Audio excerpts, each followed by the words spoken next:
불자님들, 오늘 이 영상을 클릭하신 여러분께 먼저 한 가지 여쭤보고 싶습니다. 혹시 이런 경험이 있으시지 않습니까? 새벽 일찍 일어나 산을 오르고 땀을 뻘뻘 흘리며 법당에 도착해서 두 손 모아 간절히 빌었는데 집으로 돌아오는 길에 마음 한켠이 왠지 허전한 느낌이 드셨던 적이요. 아니면 이런 경우도 있으십니다. 자식 걱정, 사업 걱정, 돈 걱정으로 밤잠을 설치다가 새벽 3시에 일어나 손이 닳도록 절을 하고 정성껏 공양을 올렸는데도 아무것도 달라지지 않는 것 같아서 허탈한 마음이 드셨던 적이요. 법우님들, 저도 오랜 세월 수행하면서 수도 없이 이런 이야기를 들었습니다. 스님, 저는 매달 산에 갑니다. 정성도 드리고 기도도 합니다. 그런데 왜 제 소원은 이루어지지 않는 걸까요? 이 물음 앞에서 저는 늘 같은 대답을 드립니다. 기도를 하셨느냐가 문제가 아닙니다. 어떻게 기도하셨느냐가 전부입니다. 산은 예로부터 우리 민족에게 단순한 자연이 아니었습니다. 하늘과 땅이 맞닿는 신성한 공간, 부처님의 원력이 가득한 성지, 그리고 나 자신의 내면 깊숙이 들어갈 수 있는 수행의 도량이었습니다. 예부터 우리나라의 고승들이 왜 산속으로 들어가셨겠습니까? 단지 세상을 피해서가 아니었습니다. 산이라는 공간이 가진 고요함과 청정한 기운 속에서 자신의 마음을 가장 깊이 들여다볼 수 있었기 때문입니다. 보살님들, 오늘 이 시간에 제가 여러분께 전해드리고자 하는 것은 단순한 기도 방법이 아닙니다. 수천 년 동안 수많은 수행자들이 실천하고 검증한 산기도의 참된 이치와 방법입니다. 재물운이 좋아지는 방법, 자식 복을 여는 방법, 사업과 금전운이 트이는 방법, 이 모든 것이 오늘 이 한 편의 영상 속에 담겨 있습니다. 끝까지 함께해 주십시오. 이 영상 하나가 여러분의 삶을 바꾸는 시작이 될 수 있습니다. 첫 번째로 산에 오르기 전에 반드시 해야 하는 마음의 준비에 대해 말씀드리겠습니다. 많은 분들이 산기도를 준비하실 때 무엇을 먼저 챙기십니까? 쌀, 과일, 초, 향, 막걸리, 북어포 같은 공약물을 챙기십니다. 물론 이것도 중요합니다. 정성껏 준비한 공약물은 기도의 진심을 담는 그릇이 되니까요. 그러나 법우님들, 공약물보다 훨씬 더 중요한 것이 있습니다. 바로 마음의 공약물입니다. 금강경에 이런 말씀이 있습니다. 응무소주 이생기심, 마땅히 집착하는 바 없이 그 마음을 내라. 이 짧은 한 구절 속에 기도의 모든 비밀이 들어 있습니다. 우리가 산에 가서 기도할 때 가장 큰 장애물이 무엇인지 아십니까? 바로 집착입니다. 반드시 이루어져야 한다는 집착, 내 방식대로 이루어져야 한다는 집착, 빨리 이루어져야 한다는 집착. 이 세 가지 집착이 기도의 씨앗이 싹트는 것을 막는 돌덩이와 같습니다. 생각해 보십시오. 어머니가 밥을 지을 때 솥뚜껑을 계속 열어서 들여다보면 밥이 제대로 됩니까? 절대로 안 됩니다. 뚜껑을 닫고 불 앞에 앉아 기다려야 밥이 고슬고슬하게 익습니다. 기도도 마찬가지입니다. 부처님 앞에 나의 간절함을 올리고 나면 그 이유는 부처님의 지혜에 맡겨야 합니다. 내가 원하는 방식대로 내가 원하는 시간 안에 이루어져야 한다는 생각을 내려놓을 때 비로소 기도는 진짜 힘을 발휘하기 시작합니다. 부처님께서 성도하시기 전날 밤의 일화를 아십니까? 보리수 아래 앉으신 부처님은 마왕 파피아스의 온갖 유혹과 협박을 받으셨습니다. 마왕은 탐욕의 딸들을 보내 부처님을 현혹하려 했고 수만의 악귀 군대를 이끌고 와서 부처님을 위협했습니다. 그러나 부처님은 한치도 흔들리지 않으셨습니다. 부처님이 마왕에게 하신 말씀이 있습니다. 나는 이미 모든 것을 내려놓았다. 내려놓은 자에게 두려움이 어디 있겠느냐? 이 말씀이 바로 기도의 핵심입니다. 집착을 내려놓은 자의 기도는 하늘을 움직입니다. 집착을 부여안고 하는 기도는 메아리 없는 외침일 뿐입니다. 그렇다면 산에 오르기 전에 어떻게 마음을 준비해야 할까요? 구체적인 방법을 알려드리겠습니다. 산행 전날 밤 잠자리에 들기 전에 조용히 앉아 두 손을 모으십시오. 눈을 감으시고 숨을 3번 깊이 들이쉬고 내쉬십시오. 그리고 이렇게 마음속으로 말씀하십시오. 부처님, 저는 내일 산에 오릅니다. 제 간절한 마음을 부처님께 올리고자 합니다. 결과는 부처님의 지혜에 맡기겠습니다. 저는 오직 정성만을 다하겠습니다. 이 짧은 발언 하나가 다음날 상기도의 질을 완전히 바꾸어 놓습니다. 또한 산에 오르는 날 아침에는 가급적 금식을 하거나 가볍게 드시는 것이 좋습니다. 몸이 가벼워야 마음도 가벼워집니다. 그리고 집을 나서기 전에 세수를 깨끗이 하고 가능하다면 목욕을 하십시오. 몸을 정갈이하는 것은 단순한 위생의 문제가 아닙니다. 이것은 신성한 공간으로 들어가기 위한 마음의 준비, 즉 정화의 의식입니다. 산으로 향하는 길에는 나쁜 말, 불평의 말, 남을 비난하는 말을 삼가십시오. 이미 그 순간부터 기도는 시작되어 있습니다. 산을 향해 걷는 발걸음 하나하나가 기도이고 새벽 공기를 가르며 내쉬는 숨결 하나하나가 공양입니다. 조주선사께서 제자들에게 이런 말씀을 하셨습니다. 평상심이 도다. 일상의 모든 순간이 수행이요, 기도라는 말씀입니다. 산에 도착해서만 기도하는 것이 아닙니다. 산을 향해 떠나는 그 순간부터 이미 기도는 시작되어야 합니다. 이렇게 몸과 마음을 함께 준비한 후에 산에 오르시는 분과 아무 준비 없이 그냥 올라가시는 분의 기도는 하늘과 땅 차이가 납니다. 쌀 한 줌이 담긴 그릇이라도 정성껏 씻어 올리면 그것이 진정한 공양이요, 산의 진미를 가득 담아도 마음이 없으면 그것은 그냥 음식에 불과합니다. 첫 번째 포인트를 다시 한번 정리하겠습니다. 산기도는 산에 도착해서 시작하는 것이 아닙니다. 집을 나서는 그 순간부터 시작됩니다. 집착을 내려놓고 몸을 정갈이하고 마음을 비운 채로 산을 향해 발을 내딛는 것, 이것이 소원이 이루어지는 산기도의 첫 번째 비밀입니다. 두 번째로 산에 올라 기도를 올리는 올바른 방법에 대해 말씀드리겠습니다. 보살님들 산에 올라서 기도를 드릴 때 가장 많이 하시는 실수가 있습니다. 너무 많은 것을 한꺼번에 빌려고 하시는 것입니다. 자식 취직 좀 되게 해주십시오. 사업이 잘 되게 해주십시오. 남편 건강 좀 지켜주십시오. 집을 살 수 있게 해주십시오. 이렇게 소원 목록을 읊어 내려가시는 분들을 많이 보았습니다. 이것이 잘못된 것은 아닙니다. 간절한 마음에서 나온 것이니까요. 그러나 이 방식에는 한 가지 근본적인 문제가 있습니다. 마음이 흩어진다는 것입니다. 여러 개의 소원을 한꺼번에 빌면 기도의 에너지가 분산됩니다. 레이저 빛은 한 점에 집중하기 때문에 강철도 뚫습니다. 그러나 같은 빛이라도 사방으로 흩어지면 아무것도 뚫지 못합니다. 기도도 마찬가지입니다. 화엄경에 이런 가르침이 있습니다. 일심불란 한 마음이 어지럽지 않으면 그 어떤 것도 이루지 못함이 없다. 한 마음 일심. 이것이 기도를 이루는 힘의 원천입니다. 그렇다면 어떻게 해야 할까요? 산에 오르기 전에 이번 기도에서 가장 중요한 소원 하나를 정하십시오. 오직 하나입니다. 재물운을 위한 기도라면 재물운에 집중하십시오. 자식의 건강이라면 그것 하나에만 집중하십시오. 한 가지 소원을 정했다면 산에 올라 기도를 드릴 때 이렇게 하십시오. 먼저 삼배를 올리십시오. 첫 번째 절은 부처님께 올리는 절입니다. 두 번째 절은 법, 즉 부처님의 가르침에 올리는 절입니다. 세 번째 절은 스님, 즉 수행 공동체에 올리는 절입니다. 이것을 삼기의례라 합니다. 삼배를 마치신 후 향을 피우십시오. 향 연기가 하늘로 올라가는 것을 바라보십시오. 그 연기처럼 나의 기도가 부처님께 전해지고 있다고 마음속으로 생각하십시오. 그 다음 눈을 감으시고 조용히 정해놓은 소원 하나를 마음속에 떠올리십시오. 그리고 그 소원이 이미 이루어진 장면을 생생하게 상상하십시오. 자식이 취직하여 기뻐하는 모습, 사업이 번창하여 사람들이 북적이는 모습, 건강이 회복되어 환하게 웃는 가족의 모습. 이것을 관상이라 합니다. 관세음 보살님이 왜 관세음, 즉 소리를 관한다고 하십니까? 보는 것과 듣는 것, 감각을 통해 대상을 생생하게 느끼는 것, 이것이 관법의 핵심입니다. 이미 이루어진 것처럼 마음속에 그리는 것, 이것이 기도의 씨앗을 심는 방법입니다. 관상이 끝나면 연부를 시작하십시오. 재물운을 위한 기도라면 관세음보살을 부르십시오. 관세음보살님은 중생의 모든 소리를 듣고 응하시는 분입니다. 나무관세음보살, 나무관세음보살, 나무관세음보살 108번 또는 1000번을 부르십시오.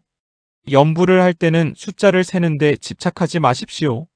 입으로는 부처님 이름을 부르고 귀로는 그 소리를 듣고 마음으로는 부처님을 생각하는 것. 이 세 가지가 하나로 합쳐질 때 그것이 진정한 염불입니다. 성철 큰 스님께서 이런 말씀을 하셨습니다. 염불이란 부처님을 외우는 것이 아니라 부처님이 되는 것이다. 이 말씀 깊이 새기시기 바랍니다. 염불을 마치신 후에는 사경을 하시면 더욱 좋습니다. 반야신경 한 편을 정성껏 쓰는 것도 훌륭한 기도입니다. 손으로 한자 한자 쓰는 행위 속에서 마음이 고요해지고 그 고요함 속에서 기도의 진심이 깊어집니다. 산에서 기도를 마친 후에는 반드시 회양 발언을 하십시오.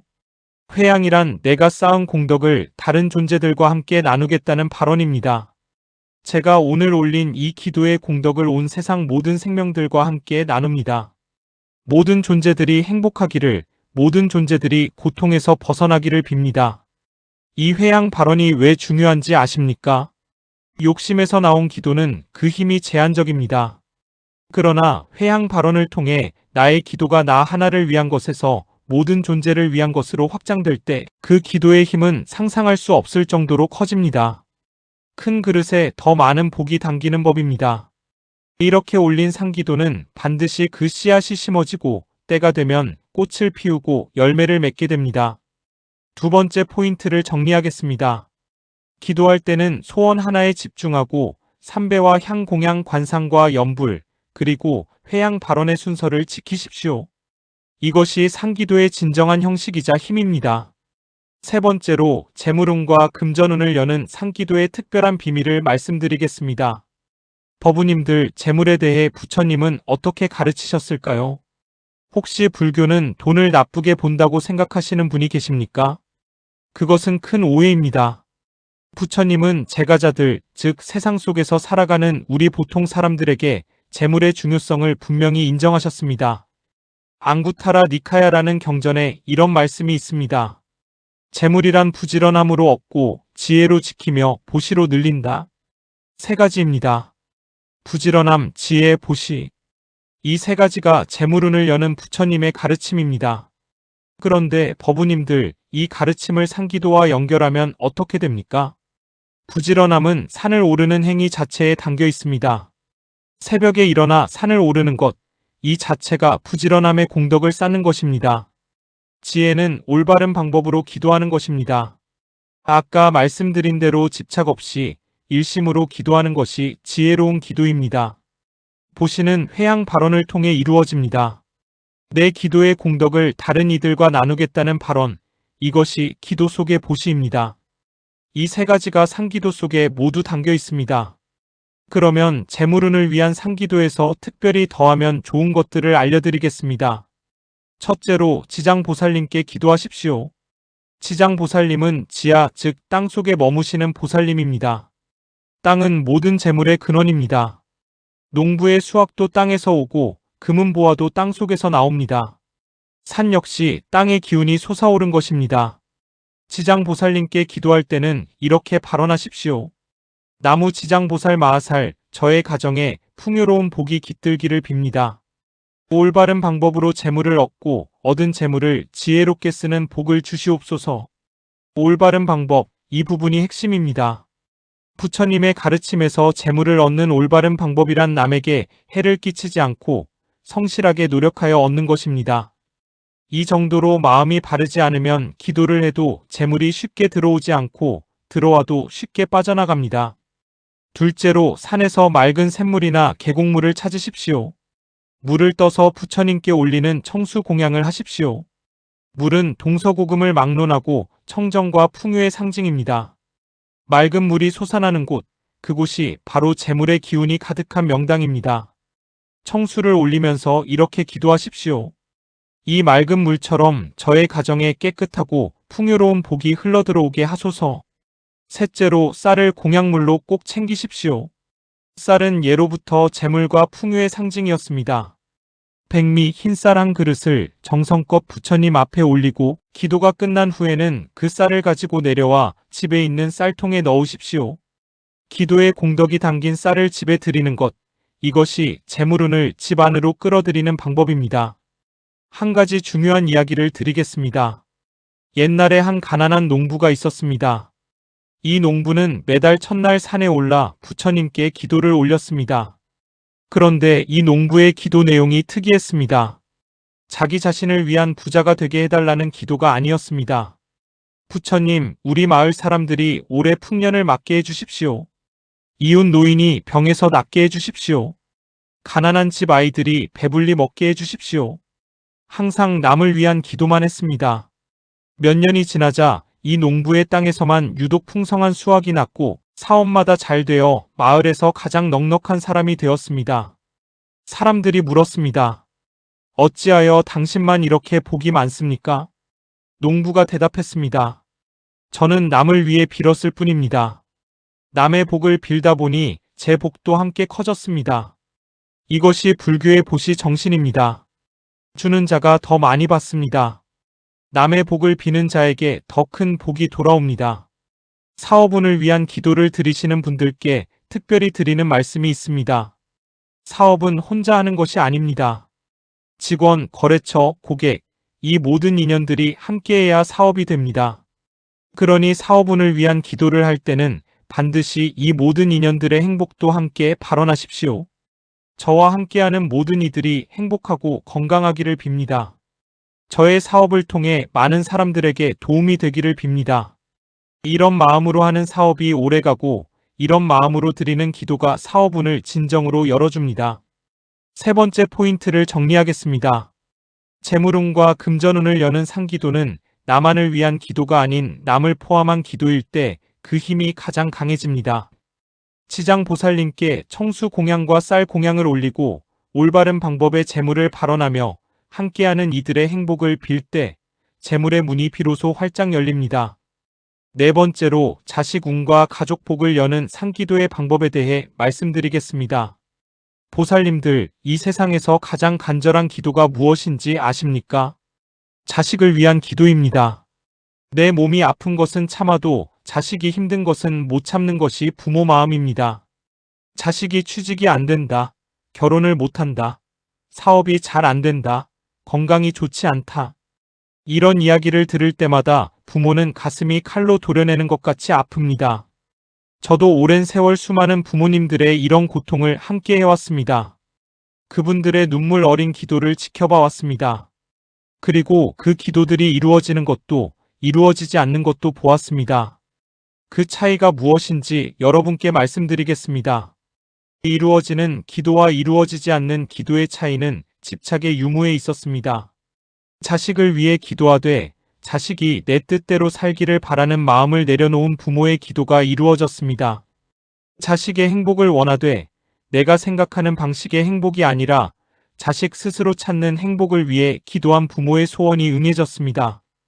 이것이 자식을 위한 기도에서 가장 중요한 핵심입니다. 유마경에 이런 말씀이 있습니다. 중생이 아프기 때문에 나도 아프다. 이 말씀은 보살의 자비심을 표현한 것입니다. 우리 부모들은 자식과의 관계에서 이미 보살의 마음을 살고 있습니다.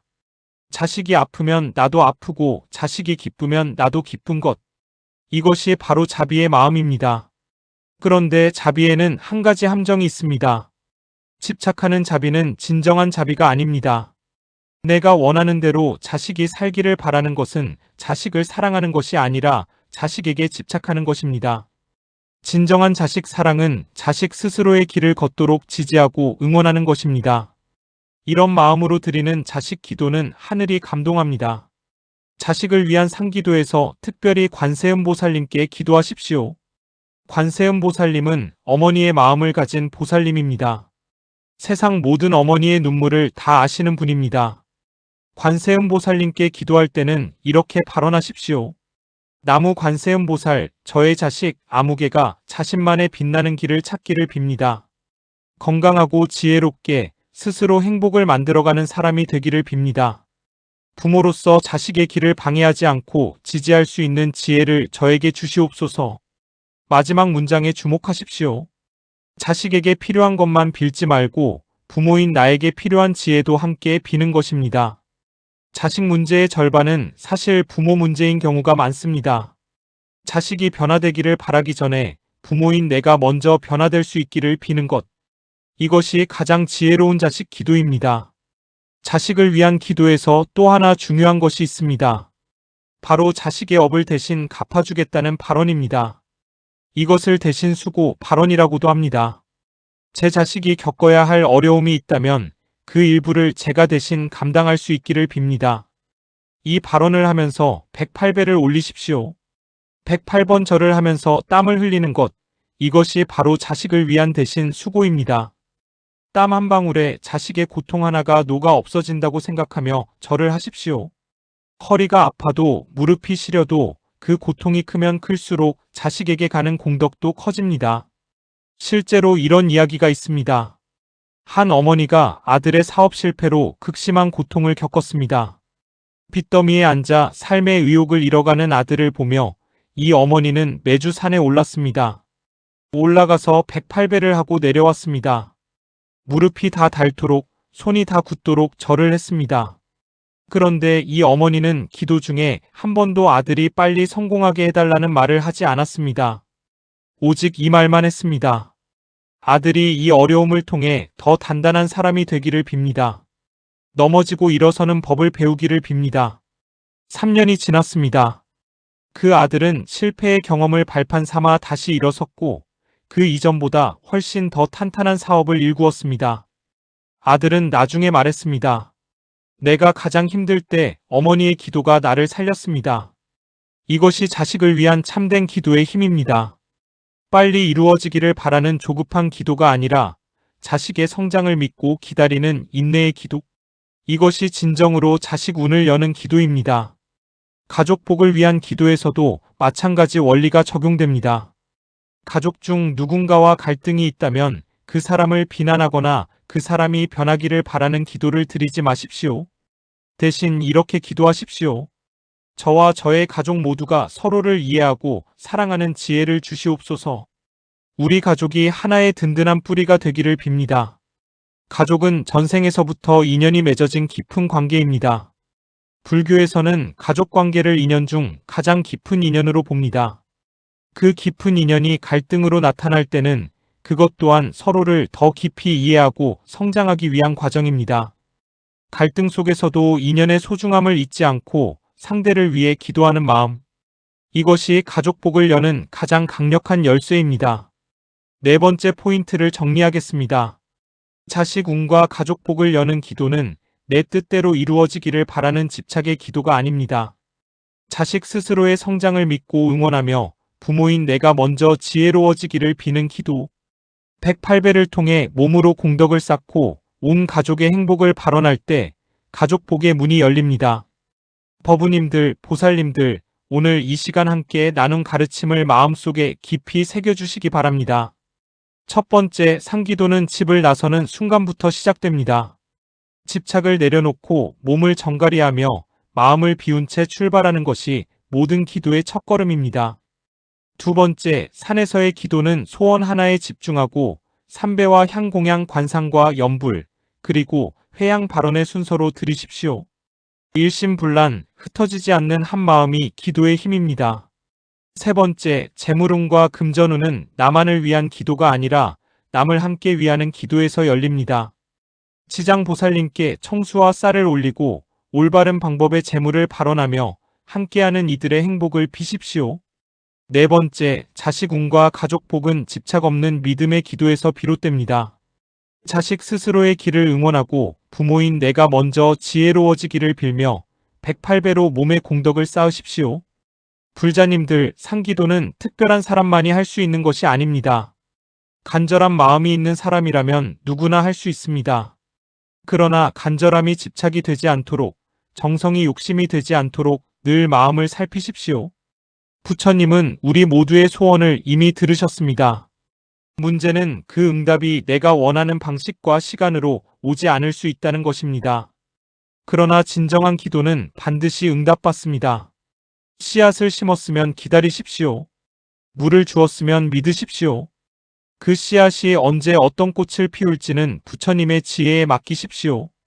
여러분 한 분 한 분의 간절한 소원이 반드시 이루어지기를 두 손 모아 빌겠습니다. 오늘 영상이 조금이라도 도움이 되셨다면 아래 좋아요 버튼을 꼭 눌러주십시오. 그리고 댓글로 여러분의 소원을 적어 주십시오. 제가 한 분 한 분의 소원을 보며 함께 발언하겠습니다. 구독과 알림 설정도 잊지 말아 주십시오. 다음에도 이처럼 여러분의 삶에 도움이 되는 부처님의 가르침을 전해드리겠습니다. 모든 불자님들께 부처님의 가피가 가득하기를 빕니다. 일체 중생이 행복하기를, 일체 중생이 고통에서 벗어나기를, 일체 중생이 참된 행복의 근원을 찾기를, 나무 아미타불 관세음보살